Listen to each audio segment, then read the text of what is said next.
Hi,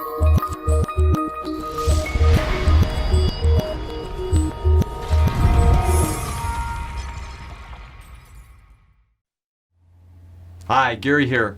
There's a book in 2010 by Matt Ridley called The Rational Optimist. I really like it because I think up until reading that book, people said, oh, you're an optimist or a pessimist. And I kind of always took issue with that because sometimes it meant you were all one way, all way in another. And he really did a great job of going through and saying, no, there's rational optimism, and it really makes a huge difference in the world.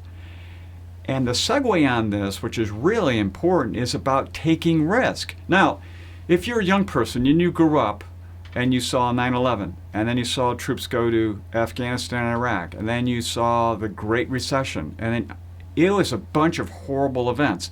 And one thing we know about human beings, I've got an 18-month-old grandson right now, is that 95% of their learning is by imitation and repetition. So what has happened is you have basically learned this experiential from your parents or grandparents of the world around you. And as we know, a lot of studies on this, most of the younger generation has a very low risk tolerance because of these risky things that happened.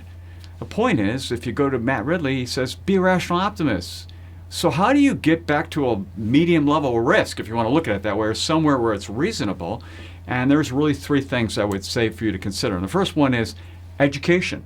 We know with knowledge about something, then we get to identify the real true risks, and we find out, investing in the stock market or doing this or doing that is not as risky as I thought it was based on the Great Recession.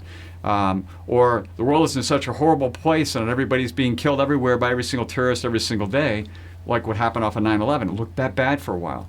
So you start to look at things and you educate yourself and you go, it isn't that bad. It actually is not to the level I thought it was. The next one is, you yourself personally have to learn to fail quickly. It's something we kind of rail against in school. Don't fail, don't fail. But in the real world it's messy. Real world is difficult. Real world, you're lucky if you get an F every day. I mean, it's horrible. It's really hard. So you got to fail quickly so you can actually learn that you can actually succeed. I mean, that's a tough one. It's a tough one. And the final one is, you got to stay hungry. And I'm kind of taking this off of Steve Jobs a little bit. But staying hungry means stretching yourself, putting yourself out there all the time, to be excited about everything that's coming out new in life. That's risky. Putting yourself out there, you can fail. Putting yourself out there, you can look foolish. Putting yourself out there, you can be embarrassed. Putting yourself out there, lots of things you've been called upon. Because if you put yourself out there, you make a statement, someone can say, you represent this, you represent that. But I have to say, if you want to be successful in whatever endeavor it is you want to do, whatever that happens to be, these three things. Make sure you educate yourself about something, take those risks, stay hungry.